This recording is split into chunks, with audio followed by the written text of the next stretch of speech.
నీవనుకుంటున్నది మీ అమ్మ చాలా అందమైనదనేగా. ఆ అమ్మ ఎంత అందమైనదంటే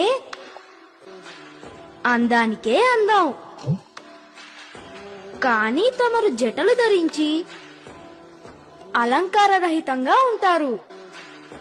మా మాత తమను అసలెలా ఒప్పుకుంది? నేను మీ అమ్మ కోసం ఓసారి నా రూపం మార్చుకున్నాను. జటాధరా శివ జటాధరా హర హర భోలే నమః శివాయ. తమరు మళ్ళీ తమ జటాధారి రూపంలోకే మారిపోండి. తమరు ఈ వస్త్రాలలో అమ్మ కంటే అందంగా కనిపిస్తున్నారు. మా అమ్మ కంటే ఎవరూ అందంగా కనపడకూడదు.